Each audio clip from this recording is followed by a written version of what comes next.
Hey crew, Craig here for another episode of the Legacy Forge, taking franchisees and small business owners from where they are now to where they want to be, from lessons of failure and resilience, stories. This is how we learn. We learn through the wisdom of others, not from the success and the glamorization of others.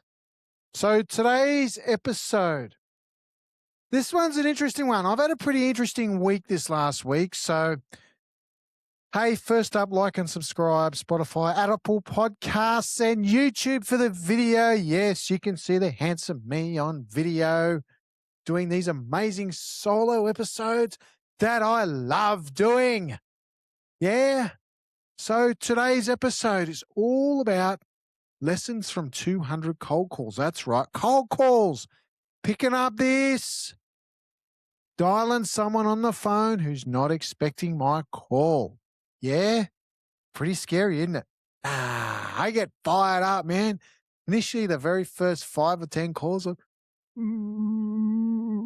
yeah. I'm feeling pretty keen now, so I got a few more calls to do tomorrow just to finalize. But literally, I've called every division in the gyms division within every franchisee in every gyms division within 100 kilometers in the Brisbane network, because I'm hosting the very first gyms only networking event on this coming Tuesday night for gyms franchisees only. It's exclusive for gyms guys only, no one else. Cross-divisional networking, introductions from different divisions, keeping the work within the gym's ecosphere. Because Jim Penman himself is jumping up and down about it. And I'm going, well, right, I'll put my hand up for it because I'm considering I'm the only franchise success mentor on the Eastern Seaboard. It's like, how can we strategize this to make this advantageous for franchisees for value, maximum impact and value? Yeah. So they can get the best out of it. And so I can get the best out of it, because then I can turn around and go, right, well, let's see what their pain points are and see if I can help them. Yeah. And most of them need my help. They need a coach. They've never had a coach, majority of them. They don't know what a coach is. And they've bought in on a promise, which I respect. You know, they've bought in on a very successful franchise system, a promise. They've invested in a promise. And now let's see how far they want to take it. Let's see where they want to go. Let's see if they want to become that entrepreneur within the guardrails of a system, or just be that subcontractor. I mean, both have positive outcomes. It's their business at the end of the day. Yeah. But I'm looking for the 1% of the 1% who put their hand up and go, say, hey, that's me. Right? That's me. Right? I want to be earning that big money. I want to have that lifestyle. I want to have a better marriage. I want to have a fitter life. I want to start that uni degree. Yeah. I'll do whatever. I want to scale my business and scale my life so I can have more time at home, so I can own my business and not have it own me. Does that speak volumes to you out there? So let me ask you a question out there, my lovely audience. Do you have too much to do and not enough time to do it on a daily basis? Yeah. Acknowledge that. Sit with that. Own that. That's where I expertise and guide. Yeah. Franchisees and small business owners are starting to come to me to deal with this issue where overwhelm's crushing them. It's killing them. It's taking more than 20 hours a week away of productivity in their business, keeping them from working on their business, fraying their relationships, their marriages, their health, and ultimately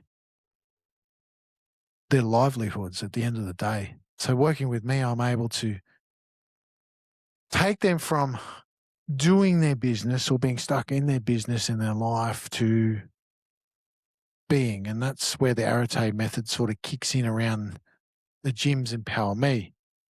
I take someone who's going from a doer And I work with established franchisees predominantly, those who've got skin off their knees already, those that are, you know, gravel rash, that they're knocked in the system a little bit. So they've got scars already. They may have a breach notice or two, they're ragged and torn.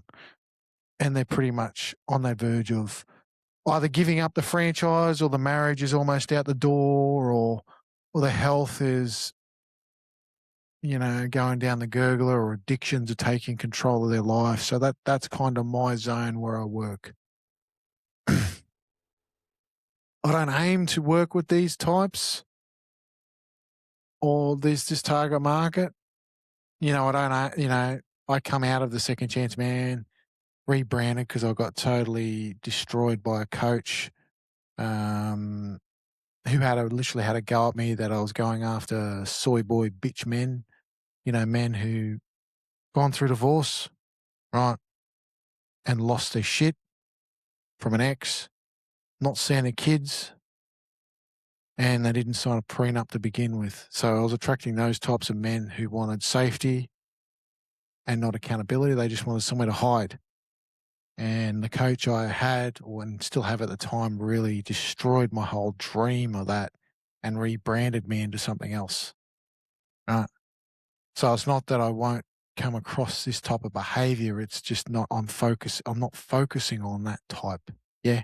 And I've come a long way, and I've upgraded a lot of my skills where I can work with business owners and franchisees at a higher level, higher caliber, rather than a counselor style role. I can actually challenge and bring in a lot more that masculine energy that's needed in the business world on a clean style,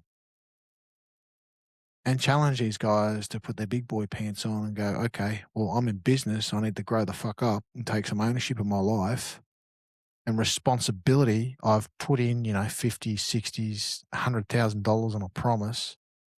Let's start acting my age here, not my shoe size. Yeah. That's the high level aspect of it. So lessons from 200 cold calls. Where do I begin? Very interesting. Hasn't been too bad of a week. I mean, I've had the clowns come out within the system that I've been targeting. Had a few clowns have a go. I had one on Saturday that really had a go. He was quite abusive. But that's just the name of the game. So the lessons is perseverance for me, like persistence. I've done really well in my younger day in sales and door-to-door, in-home consulting. But when it comes to the phone, it's something I've struggled on. And I don't know why. I've had a go at working in call centers, selling investment properties, doing surveys, and it was just shit. Like, it was garbage for me. It was like I felt canned in a little 5x8 cubicle. I felt claustrophobic. I felt I wasn't properly trained. I was just thrown in a machine and expected to perform. And if I didn't perform, I'd be out within a couple of weeks. And that's what generally happened. Longest I lasted was 6 weeks, and that was with a property investment firm. I got one lead in 6 weeks. Now you're thinking, wow. But yeah. Yeah, literally. Yeah. One lead. Yeah. And I look back, it was a great learning experience, but I was poorly trained. The leaders I was looking there, they promoted Jordan Belfort's straight line system, which is a bloody good training system. Now I'm actually redoing his program, and it's taught me a lot through a higher level coach at the moment who's teaching me, who's breaking it down on a much more digestible level, and we're implementing as we go. So it's like building a Lego set. You do 5 lessons and then you implement those 5 lessons straight away into your week. And then you do another 5 lessons, implement, then you get feedback, and then it's repeat till it's literally habitual. Yeah. Yeah. Yeah. So perseverance for me, I think I'm a lot more ahead of my fear of the phone than I was when I first started. I'm confident. I've certainly come out and tightened up a lot of my presentation in the last week, coming from a presentation that was strongly right brain, no natural authority within the word track. It was just pure right brain and emotion, and it was just going everywhere. Like, for example, there was no triggers. Well, there was a trigger in the conversation. There was a little bit of a diagnosis. What else we had? There was emotional cost.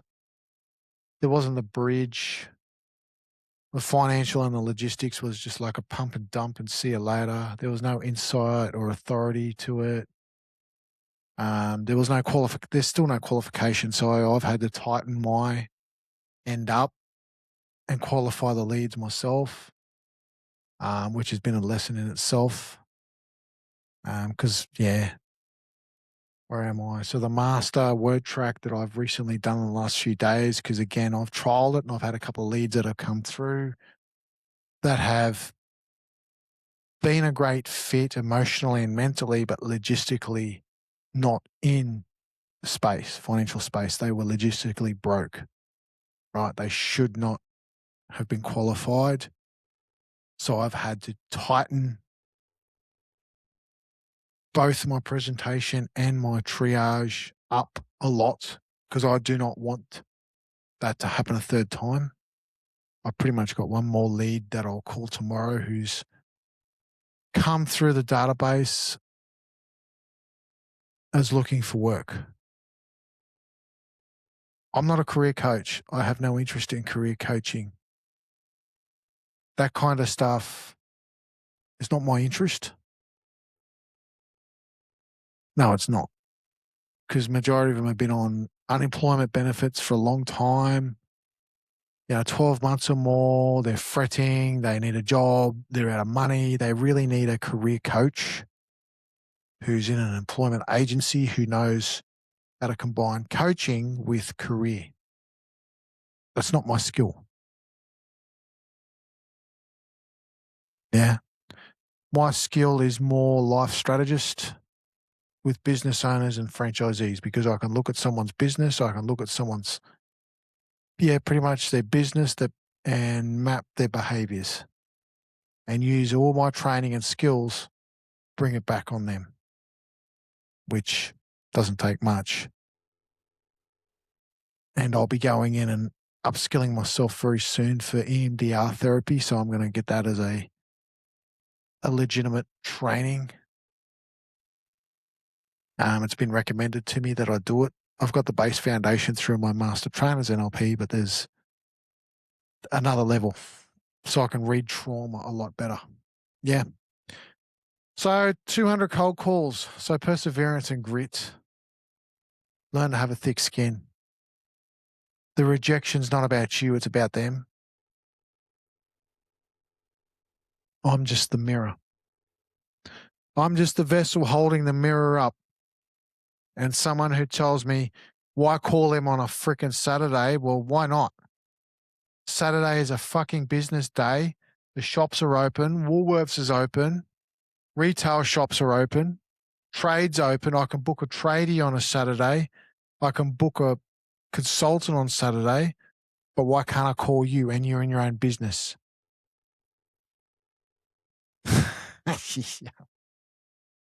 Boom.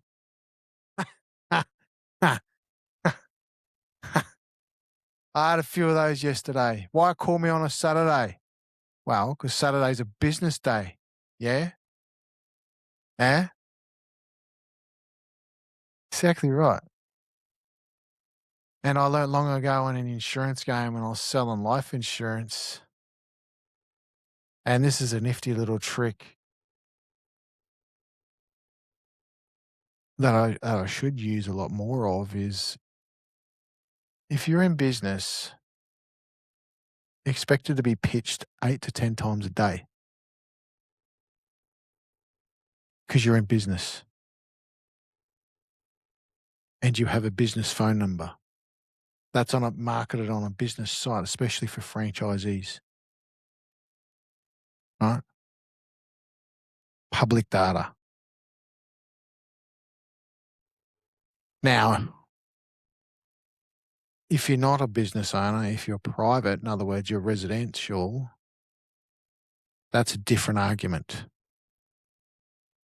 And what a lot of subcontract tradies have done in the past is they would go into business as a subby, right, and then use their personal mobile number so they could protect themselves legally on the do not contact registers. However, that legislation's been changed, right? If your number's publicly listed somewhere and you're in a business, immediately that law gets dropped. So then you can be pitched as many up to 8 to 10 times a day by different marketing organisations. I'm not saying one person ring the same organisation 8 to 10 times a day, but literally and theoretically you can be pitched 8 to 10 times a day. You might think, oh, that's too much. Well, you're in business, man. Don't like it. Don't be in business. Don't start a business if you don't like being pitched to, period. And I don't say that out of spite or being a smart ass. That's the reality of it. So some other lessons I've learned from 200 cold calls. I've met some really nice people at the same time, some people that are open to an opportunity. I've met some really struggling franchisees out there who want help.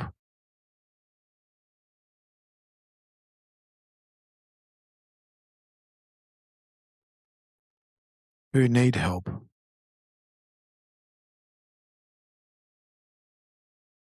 For confidence levels, help me dealing with this fear of the telephone. For me, with this ADHD, I've got rejection, what do they call it, dysphoria syndrome, RDS or whatever they call, the academics call it. So when I get rejection or abused, it hurts a lot. People ask why you're in sales for. Because I have a passion and a desire to help others. I want to help others. I genuinely care for people. I care for people to win at life, win in their marriages, win in their business, win in all areas of their life. Okay? To become the next models and examples that our culture and our society craves in the so-called leadership realm, yeah? That's why I care so much. It's because I care so much. It's what drives me forward to do what I do. Whether I'm in a franchise or I'm building my own independent business, it's beside the point. I care so much about people. I care so much about the welfare of franchisees. I care so much about the welfare of small business owners. Winter is coming. We are coming into hard times. We've just had the budget that come down last week, which has created all sorts of chaos. It's affecting property owners. Right, this is what I see, right? And I haven't done any detailed research as of yet of being the futurist, and what I'm predicting at the moment is coming true so far. So I'm predicting a future where, let's start with property, right? Property's already priced out of the market for the average homeowner. This tax cutting's a lot of bullshit because they cut in one hand and rob the other, right? Doesn't take much to learn about that.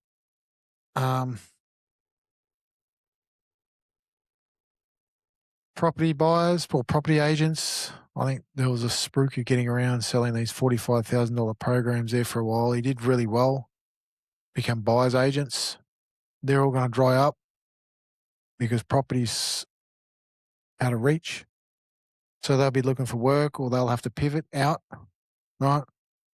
Commission-only real estate agents, I know, are going to choke in the next 12 months, right? Because particularly The 12-year run that I've observed up here in the Moreton Bay region has come to an end. Right, when I'm seeing waterfront shitholes go for $2 million, those are jobs. Right, riddled with asbestos and barely standing up. I know the property market's done. Right, it's done. Right, unless we can have another 2008 GFC, where property prices crash 70 to 80% below market value. Right, that's what we need. We need that. Right, we need that. We need it. Reality is we need it. Yeah. So I see the future. There's a lot of pain about to happen in the property game. Rents are going to skyrocket because there's no favourable conditions now for private landlords to hold investment properties, right?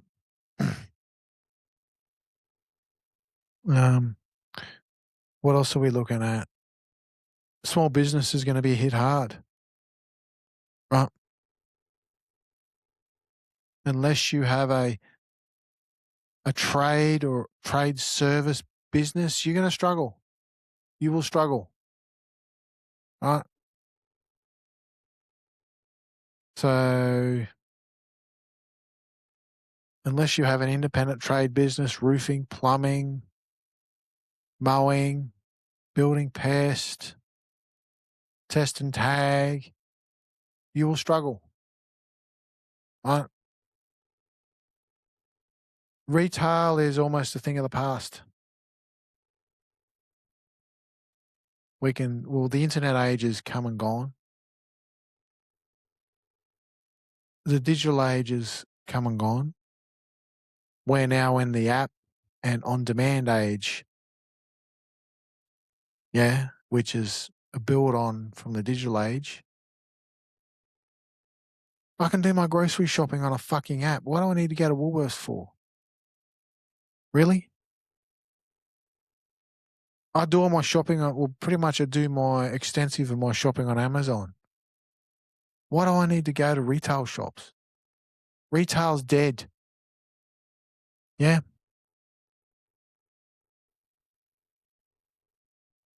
Another lesson I've observed, restauranting's dead. My first business I failed at was a Thai restaurant, a 126-seat restaurant. I failed miserably, but it was a powerful lesson. I bought it at the beginning of 2008, and 6 months later, the GFC happened. 2 years later, we shut the doors because we couldn't pay the rent. 6 grand a month, I think it was rent. Food licensing sat at about $20,000 a year or something. At the time, it's now. Was it for a restaurant? I looked at last figures for a little cafe, licensing and red tape before you even get approved for a lease is $36,900. That's a minimum wage per year. So why start a restaurant?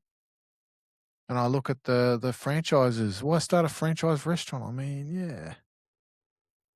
It's ridiculous. So I'm getting carried off from topic. So other lessons for me is observing what's around, what's a need. Coaching will always be a need. I think this time now we're coming into a market. This is where aggressive business growth happens. So this is where franchises grow. Trade businesses, franchises grow. I mean, the gyms group's going to explode in the next 2 years because people are doing it tough. This is where network marketing businesses are going to explode. This is where affiliate marketing is going to explode. This is where franchising will explode because genuinely, what's an average trade franchise? 20, 30 grand, 40,000? Let's go with 30 grand, right? You can get yourself a mowing business, right? Full turnkey system, trailer and everything, ops. Genuinely, that's the franchisee's last $30,000 that they're chipping in. So they want to make it count, particularly in a tough environment like this. Yeah. So this is where groups like the gyms group explode in these tough economic markets. Yeah. And this is the other lesson that I observed from calling from franchisees is it's a security blanket at the same time.